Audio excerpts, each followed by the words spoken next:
Paz seja convosco. Amém. Você pode se assentar em nome de Jesus. E você que trouxe a palavra de Deus, abra aí no Evangelho de Mateus, capítulo 2. Vamos fazer a leitura do texto da nossa mensagem nesta noite, para nós ouvirmos aquilo que Deus tem para falar conosco nesta noite. Amém? Com certeza Deus tem uma palavra para abençoar a minha vida e para abençoar a tua vida em nome de Jesus. Amém? Mateus capítulo 2, do versículo 1 em diante, nós vamos ler até o versículo 15, que diz o seguinte: Tendo Jesus nascido em Belém da Judéia, em dias do rei Herodes, eis que vieram os magos do Oriente a Jerusalém, e perguntavam: onde está o recém-nascido rei dos judeus? Porque vimos a sua estrela no Oriente e viemos para adorá-lo. Tendo ouvido isso, alarmou-se o rei Herodes e com ele toda Jerusalém. Então, convocando todos os principais sacerdotes e escribas do povo, indagava deles onde o Cristo deveria nascer. Em Belém da Judéia, responderam eles, porque assim está escrito por intermédio do profeta: E tu, Belém, terra de Judá, não és de modo alguma menor entre as principais de Judá, porque de ti sairá o guia que há de apacentar o meu povo Israel. Com isto, Herodes, tendo chamado secretamente os magos, inquiriu deles com precisão quanto ao tempo em que a estrela aparecera. E enviando-os a Belém, disse-lhes: Ide informar-vos cuidadosamente a respeito do menino. E quando o tiverdes encontrado, avisai-me, para eu também ir adorá-lo. Depois de ouvirem o rei, partiram, e eis que a estrela que viram no Oriente os precedia, até que chegando parou sobre onde estava o menino. E vendo eles a estrela, alegraram-se com grande e intenso júbilo. Entrando na casa, viram o menino com Maria sua mãe, prostrando-se o adoraram, e abrindo seus tesouros, entregaram suas ofertas: ouro, incenso e mirra. Sendo por divina advertência prevenidos em sonho, para não voltarem à presença de Herodes, regressaram por outro caminho à sua terra. Tendo eles partido, eis que apareceu um anjo do Senhor a José em sonho e disse: Dispõe-te, toma o menino e sua mãe, foge para o Egito e permanece lá até que eu te avise, porque Herodes há de procurar o menino para matar. Dispondo-se ele, tomou de noite o menino e sua mãe e partiu para o Egito, e lá ficou até a morte de Herodes, para que se cumprisse o que fora dito pelo Senhor por intermédio do profeta: do Egito chamei o meu filho. Amém? Título da mensagem desta noite: família é o maior projeto que eu tenho. Você pode repetir comigo? Então repete assim: família é o maior projeto que eu tenho. Amém? Queridos, nós estamos a uma semana da comemoração do Natal. E nós cristãos, mais do que qualquer outra pessoa, temos essa data como uma data muito importante, muito significativa para a nossa religiosidade, para a nossa vida espiritual. Porque essa data é a data que marca a encarnação de Jesus, do Filho de Deus, a vinda do próprio Deus aqui na terra, com um único propósito: o propósito de salvar o ser humano do seu próprio pecado. Então, para nós cristãos, a data do Natal é uma data importante, não nos moldes que o mundo a lapidou. Não que isso vai influenciar na nossa vida, não que seja errado você ter alguns adereços, ter alguma coisa na tua casa que represente o Natal, aquela arvorezinha, seja lá uma guirlanda na porta, comemorar o Natal, dar um presente para o teu filho, em algum momento até a criança em algum momento até simpatizar com o Papai Noel, se bem que nós cristãos não ensinamos os nossos filhos a esperar o presente do Papai Noel. Papai Noel é uma alegoria que faz parte da cultura do povo com relação ao Natal. Mas o Natal para nós é algo maior. Alguém um dia me indagou e disse assim: pastor, é certo ou é errado ter uma árvore de Natal dentro de casa? Eu disse: eu nem vou dizer que é certo e nem vou dizer que é errado. Aqui na igreja a gente não tem colocado muita coisa, né? Nem as luzes ali fora a gente não colocou esse ano. Mas às vezes a gente coloca. Na casa também, às vezes a gente coloca um pouco mais, tem ano que coloca um pouco menos. E eu disse para essa pessoa: nem vou dizer para você se é certo ou se é errado. Eu sei que lá em casa tem uma árvore de Natal e eu não me prostro diante dela. Ela é para mim apenas um símbolo dessa data, que é uma data importante.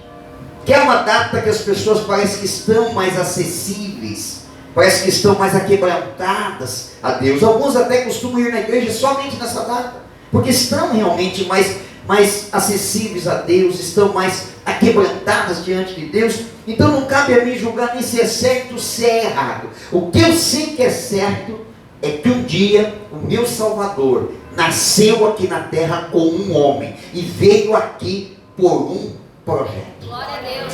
Se foi dia 25 de dezembro, também não há comprovação, assim, comprovação certa que foi 25 de dezembro, também não há, mas também não importa. Nós temos uma data para dizer para o mundo assim: ó, nós temos um Salvador, e de fato esse Salvador, ele veio como homem aqui na terra. Glória a Deus. Aleluia. E isso era um projeto de Deus. E aí eu quero dizer para você o seguinte: esse projeto, ele não é um dos maiores projetos de Deus. Não é um dos maiores projetos de Deus. Esse projeto foi o maior projeto de Deus para salvar o ser humano. Foi o maior projeto de Deus. Tudo que acontece no Velho Testamento é a sombra do Novo Testamento e tem o objetivo de sinalizar para o Salvador da humanidade. Jesus veio aqui para nos salvar do nosso próprio pecado. Nem é salvar das mãos do diabo, é nos salvar do nosso próprio pecado, nos tirar do pecado. E como disse a Jennifer, romper o véu e me dar a oportunidade de chegar na presença de Deus e ter a vida eterna. Então esse é o maior projeto. Agora existe alguns segredos com relação a este projeto. E é interessante, irmãos, porque Jesus ele falava muito em parábola. Ele contava muita história. E eu, particularmente, acredito que eram todas reais. Não eram fictícias. E Jesus, quando falava em parábola, muita gente ficava dizendo assim: mas não consigo entender a linguagem dele. Há um personagem na Bíblia, inclusive, que um dia vai falar com Jesus. Jesus fala para ele de uma forma alegórica, e ele fica cheio de questionamento, que é Nicodemos, que Jesus diz assim: importa que você nasça de novo? Ele diz assim: meu Deus, eu tenho que voltar para o ventre da minha mãe e nascer de novo? Jesus disse: não é isso, é nascer. É nascer espiritualmente, é nascer como filho de Deus, é nascer da água e do Espírito.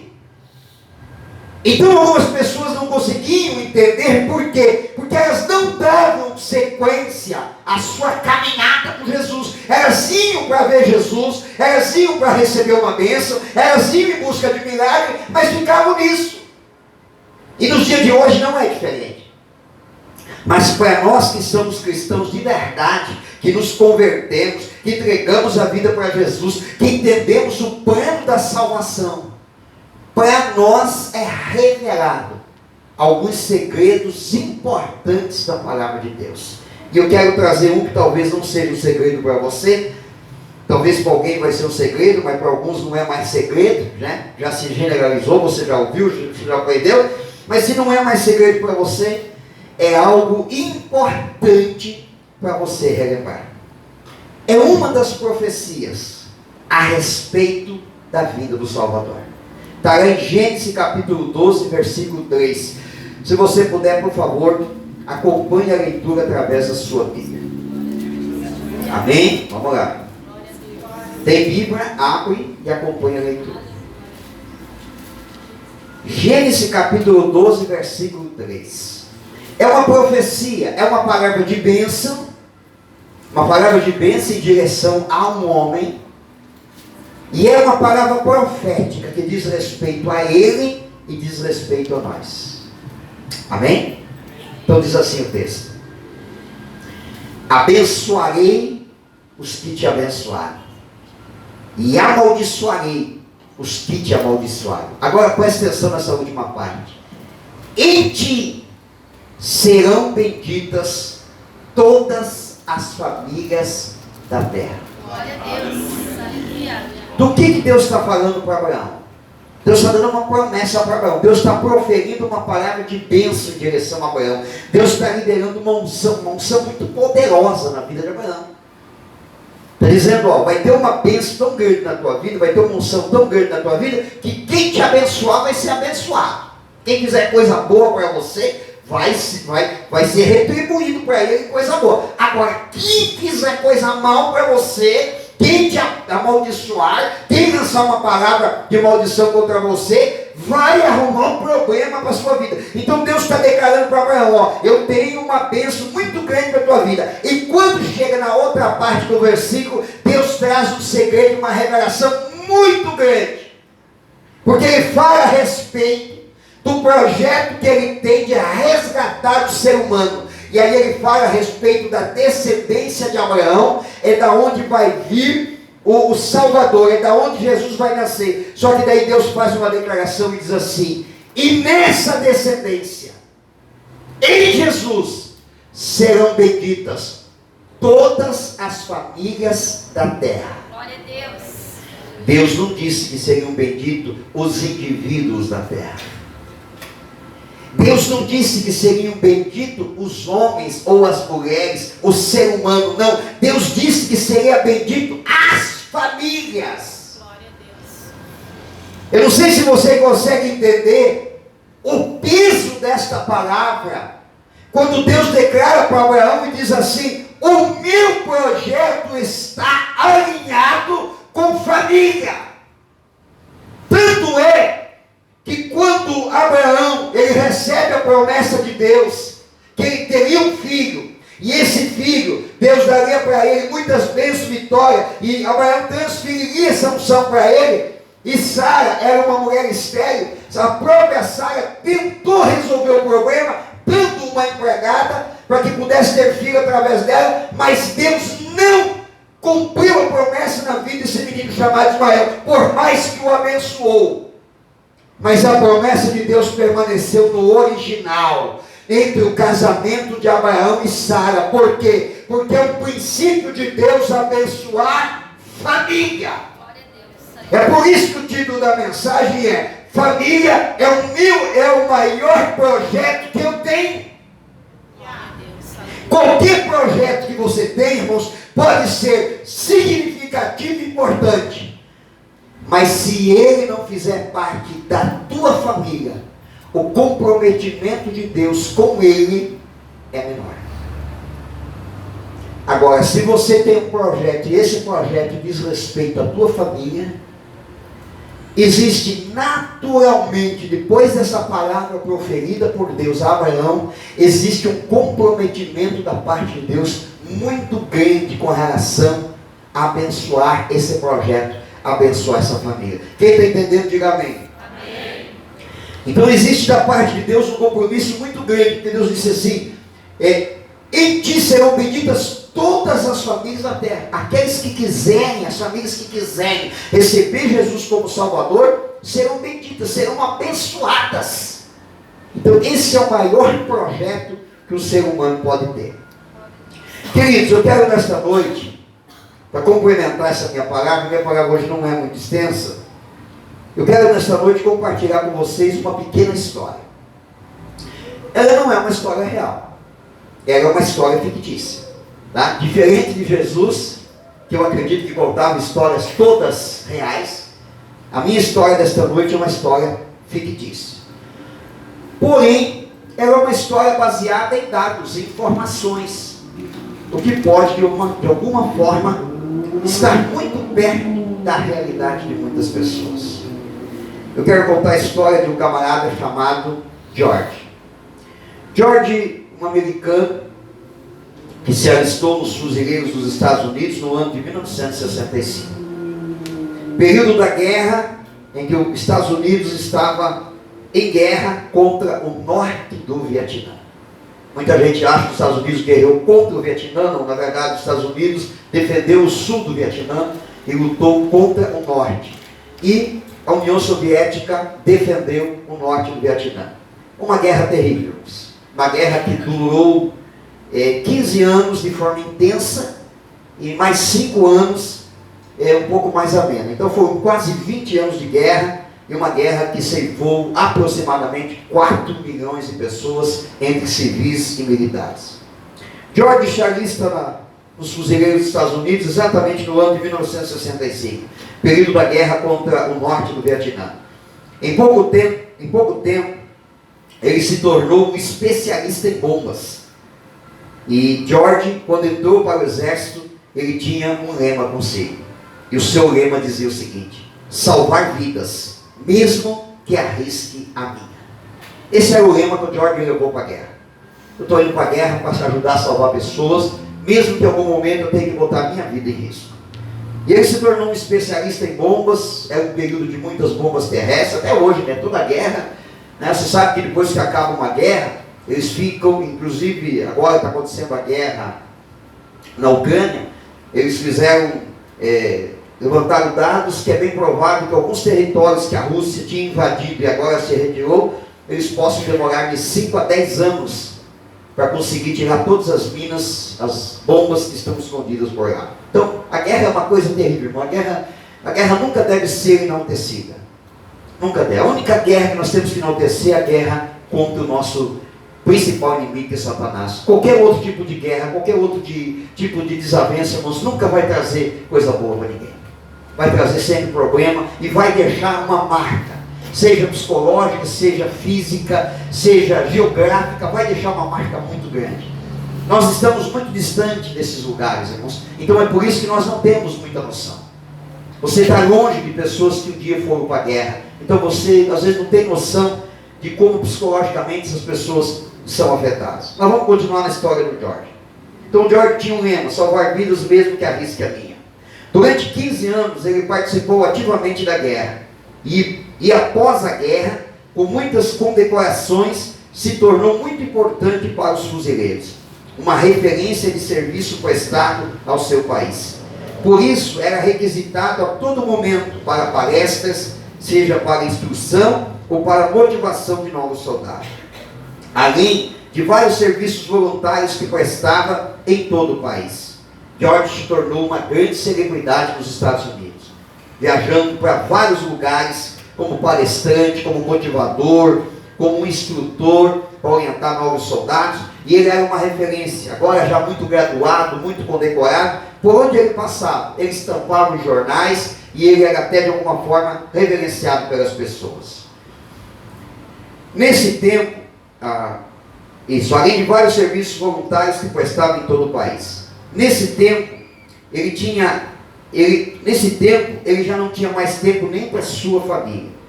Sua história era a realização de sua vida. George se sentia realizado, porque era o grande sonho da sua vida, ser um soldado condecorado e reconhecido do seu país. Era o que ele amava e é o que ele gostava. Então, esse período foi um período muito difícil para a sua família. Ter que abrir mão do pai, ter que abrir mão do esposo, não ter a companhia dele, porque ele vivia viajando para tudo quanto é lugar, palestras assim, né, para tudo quanto é lugar. Em 1980, ao retornar de uma turnê por todo o país, George é surpreendido com notícias desagradáveis. E são 3 as notícias desagradáveis. A número 1, sua filha de 16 anos está grávida de um traficante. Notícia número 2, seu filho de 13 anos, além das notas ruins no colégio, agora foi detido por estar na companhia de uma gangue acusada de cometer roubos na região. Foi a notícia número 2. E a notícia número 3, a esposa não estava aguentando mais e estava lhe pedindo o divórcio. O mundo de George desaba. Ele não sabe o que fazer. Ele não esperava que isso um dia poderia acontecer com alguém que tinha tantas condecorações por ter salvado tantas pessoas. Diante do dilema, Ele procura o pastor da igreja que frequentou com sua mãe quando era criança, aonde também ele casou, e aonde também por um tempo ele foi com a sua família. Em conversa com o pastor, disse George a seguinte frase: pastor, por que será que Deus está me punindo? Após ouvi-lo, por um tempo, o pastor rompeu o silêncio, abriu uma gaveta da escrivania e lhe entregou um papel. Era, na verdade, um cartão de Natal, que George havia lhe enviado alguns anos atrás.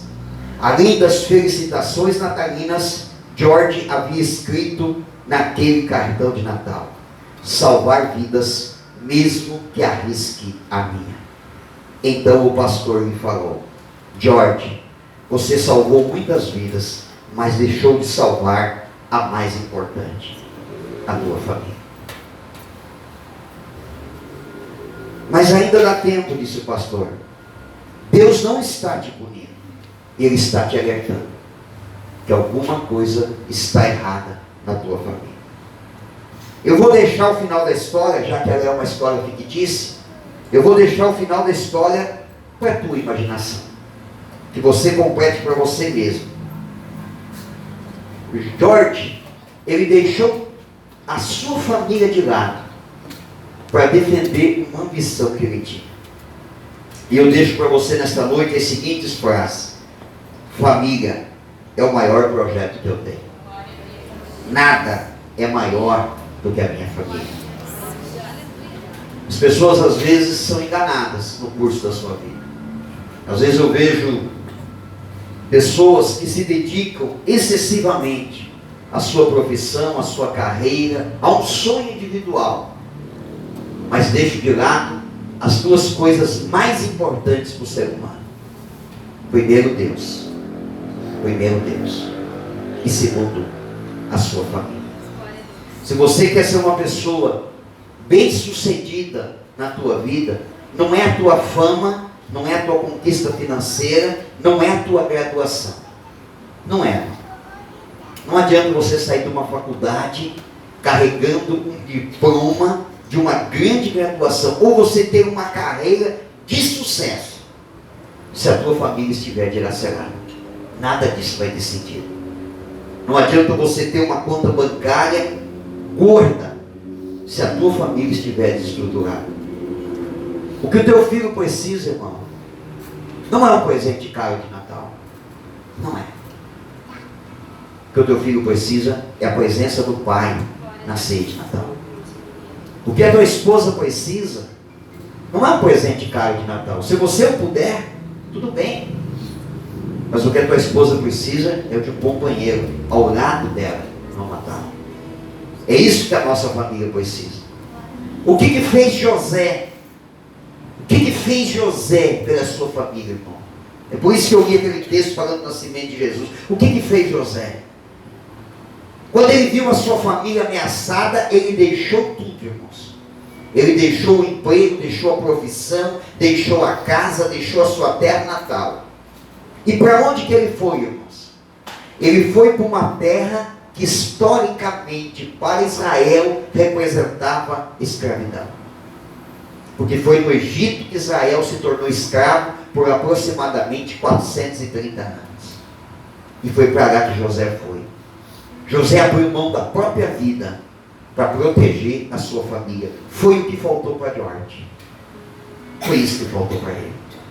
Ele era um soldado condecorado, reconhecido no seu país, mas em casa, ele era um homem ausente. Ele não cumpriu com a sua parte. De nada adianta você conquistar grande sucesso na tua vida individual, mas no teu maior projeto você falhar, que é na tua família. Que nesse Natal você possa meditar nisso. Meditar. Tudo na vida passa, irmãos. Pessoas vêm e vão, mas a família permanece. Está sempre ali. Não importa quem sejam as pessoas da tua família. Pode ser que alguns ali até não são muito legal, não. A gente sempre tem na família, né? Sempre tem uns que não são muito legal. Mas é a família. Esse é o maior projeto que Deus nos deu. Amém? Fique em pé, nós vamos orar nesta noite em nome de Jesus.